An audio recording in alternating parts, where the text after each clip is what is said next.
Ei, hoje nós vamos falar sobre os tipos de tendinite. Se você por um acaso não viu o nosso vídeo anterior sobre o que é a tendinite, volta lá e assista. Bom dia, boa tarde, boa noite, não sei que horas você vai estar vendo esse vídeo. Como falamos no programa anterior o que era a tendinite, hoje nós vamos falar quais são os tipos. Peço desculpas para vocês, eu tenho uma deficiência visual e eu montei um roteirinho e eu vou ler aqui para vocês para a gente fazer uma coisa bem bacana. Então, a gente vai falar primeiro sobre a tendinite de De Quervain, tá? É uma tendinite, a gente tem até uma imagem aqui que fica bem legal, se a produção puder colocar aqui para mim. É uma inflamação que atinge o tendão do pulso e ele se estende até o polegar. Então, é justamente essa imagem que está aparecendo aqui para vocês, ó. Ele se estende até o polegar e é muito, sim, pessoas que trabalham em computador, que tem esse movimento aqui, então, editores de imagem que estão ali no computador, né? Pessoas, enfim, que trabalhem nesse sentido, movimentem muito o pulso, bailarinos, a gente tem muito essa coisa de mão, braço, a gente pode também ter essa tendinite de De Quervain. A gente vai ter também a tendinite bem conhecida de todo mundo, essa não é... é a tendinite patelar, tá? Vamos dizer que ela é mais comum em praticantes de atividade física. Quais atividades físicas? A gente tem o vôlei, o futebol, que é um esporte de contato, o próprio jogador de basquete. Então, é comum eles apresentarem a tendinite patelar, porque vai atingir aquela estrutura que eu já falei. Vocês podem reparar como uma coisa se casa com a outra, né? Porque a gente fala do joelho, é uma estrutura riquíssima, porém muito sensível. Então, a tendinite patelar. Depois a gente vai ter a tendinite pata de ganso, que também é uma inflamação na região do joelho. Vamos ver se a gente consegue achar aqui a pata de ganso na imagem.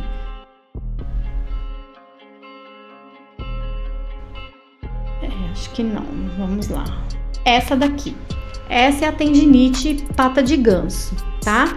Ela é uma inflamação que, como a gente tem 3 tendões aqui, então a inflamação, ela pega esses 3 conjuntos de tendão e é complicado, é uma dor, é algo assim bem desconfortável para a pessoa que tá com esse tipo de lesão.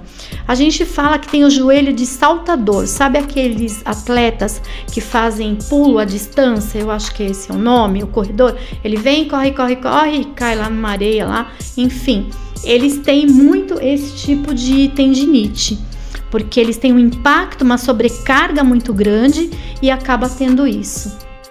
Pintor de parede, não é só no ombro não que ele pode ter essa tendinite, porque sobe, desce, essa articulação ela vai ser ferida por esses movimentos repetitivos. A gente vai ter também a tendinite do supraespinhal. O supraespinhal é aqui em cima, no ombro, tá? Ele é um tendão bem fraquinho, ele não é um tendão muito forte, então assim, é comum a pessoa apresentar a inflamação da tendinite, lavadeiras. É muito comum, antigamente, as nossas avós, bisavós, que lavavam aquelas roupas no tanque, sabe? E bate a roupa na pedra, era muito comum. E quando não tratada, bem legal falar sobre isso agora, porque assim, quando a tendinite não é tratada, ela pode evoluir para uma bursite. E você pode ter uma bursite que vai afetar o seu supraespinhal. A pessoa tem muita dificuldade desse movimento de elevação de braço.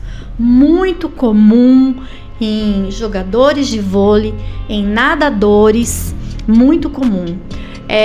Voltando um pouquinho atrás, a tendinite patelar também é muito comum em ciclistas. É bem comum ciclistas apresentarem, tá? A tendinite patelar. Você quer me perguntar alguma coisa? Tem um rapaz aqui da produção, ele tá me olhando. Você quer fazer alguma pergunta? A produção tem uma pergunta um pouco capciosa aí. Vamos lá, se a gente puder responder. Eu ouvi dizer que existe um tipo de tendinite que afeta o bumbum. É verdade? Sim, é verdade. Nós temos a tendinite, só que a gente não fala bumbum, né? A gente fala tendinite de glúteo. A gente tem no glúteo a porção alta, média e mínima. Então, é muito comum a gente ter a tendinite de glúteo médio e baixa ali, a mínima, que é mais, assim, popularmente conhecida como tendinite de quadril, que é essa imagem. A gente tem uma outra imagem também que aparece bem essa lesão de quadril. Ó, é essa daqui, é do glúteo. Por que a gente tem essa tendinite de glúteo? A gente tem, assim, um desequilíbrio, tá? Nos movimentos. Então, uma pessoa que senta, levanta muito rápido, faz agachamento de sumô errado, faz exercícios, assim, de uma forma geral, sem se preocupar com a postura. O próprio ciclista, eles vão apresentar essa tendinite. Respondendo a sua pergunta, produção, eles vão apresentar muito essa tendinite de glúteo. Pouquíssimo falado, né? Quase ninguém ouve falar, porém ela é muito comum.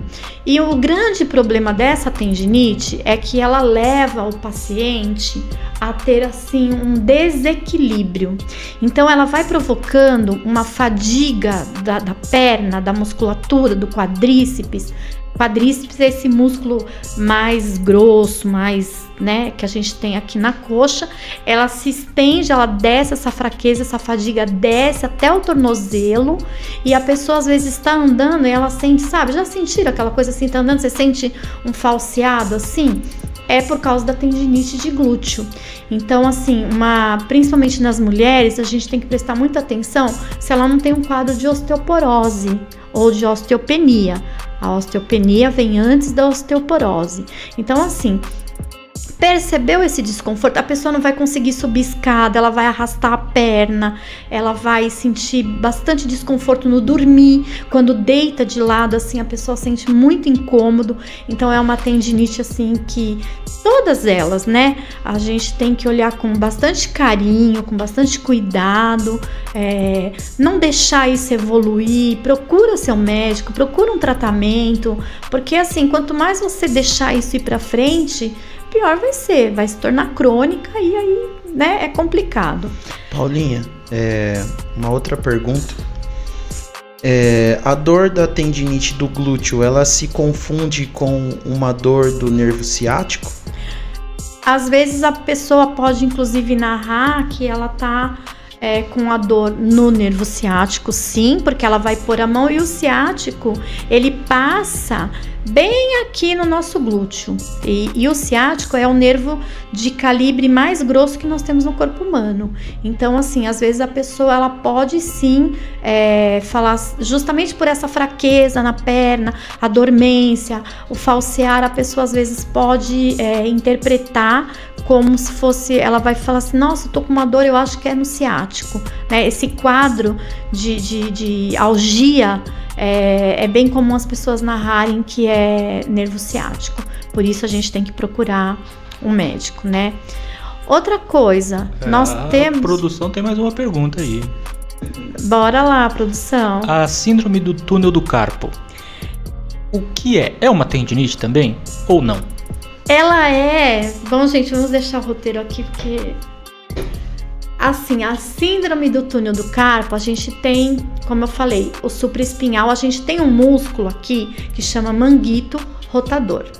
E ele tem 3 tendões, inclusive o supraespinhal, que é o mais fraquinho, é o mais comum de arrebentar. Então, o que acontece? A pessoa começa com a dor no ombro, aí ela evolui para dor nesses 2 ossinhos que a gente tem aqui no cotovelo. Quando você aperta, as pessoas sentem dor. Mas isso não é nada, põe um gelinho, toma.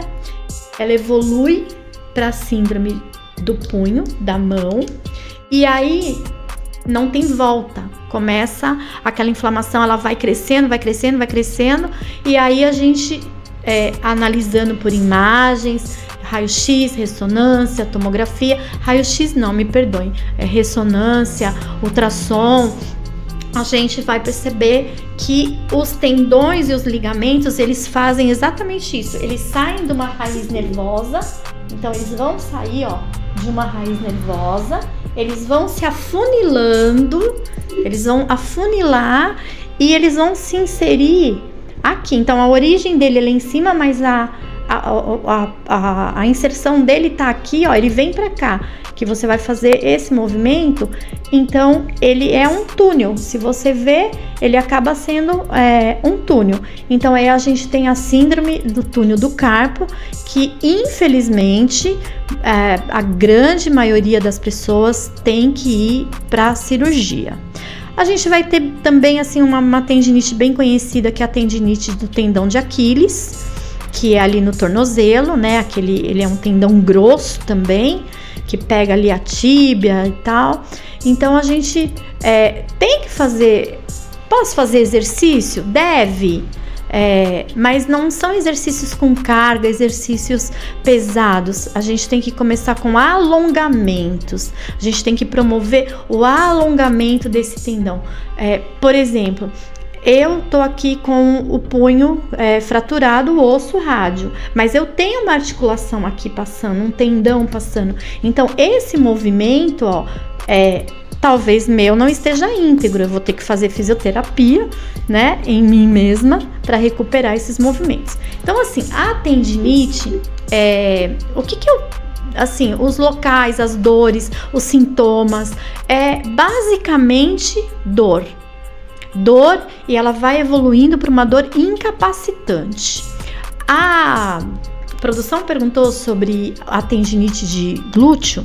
O grande perigo também da tendinite de glúteo e também do nervo ciático é porque a pessoa pode confundir com bursite trocantérica, que é uma outra situação. A gente pode ter a tendinite trocantérica e a gente pode ter a bursite. Então isso daí também é bem complicado. A gente tem que prestar bastante atenção no nosso dia a dia, né? Principalmente as mulheres, se tiverem osteoporose, tem que ficarem bem atentas. Então assim, sentiu dor, não deixa essa dor evoluir, se instalar, vá atrás do seu médico.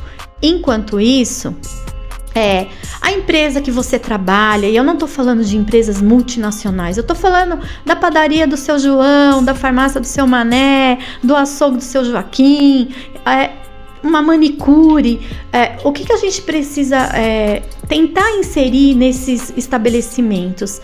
A ginástica laboral. Por quê? A ginástica laboral, ela vai fazer 20 minutos ali de um alongamento para você começar o seu dia de trabalho. Então você já vai sentar na sua mesa, já alongado, já gostoso, seu pescoço solto. Então assim, seria muito bom, né, que todos os estabelecimentos pensassem no custo-benefício. Eu vou ter funcionários saudáveis, né? E não vou ter funcionários faltando ou afastados, porque a tendinite ela evolui para um quadro que ela vai te afastar. Um atleta, ele fica afastado. Se é um jogador de mídia, de ponta, ele fica afastado, porque é uma dor realmente insuportável. Ela se torna uma dor incapacitante e a gente tem que tomar cuidado com isso. Então, assim, o que eu tenho para falar para vocês é que não se automediquem, procurem tratamento, tem cura, tem tratamento, não deixem de fazer alongamento. E principalmente, cuidem do corpo, independente da sua religião. Deus nos deu um corpo perfeito e a obra dele é perfeita. E na assinatura está escrito Deus, então ele que te criou, perfeito. Então cuida desse corpo e eu encontro com você, se Deus quiser, no nosso próximo programa. Se você tiver uma sugestão de tema, uma curiosidade que você queira saber, coloca aí nos comentários pra gente que a gente vai trazer. Tá bom? Um beijo para todo mundo, fiquem com Deus.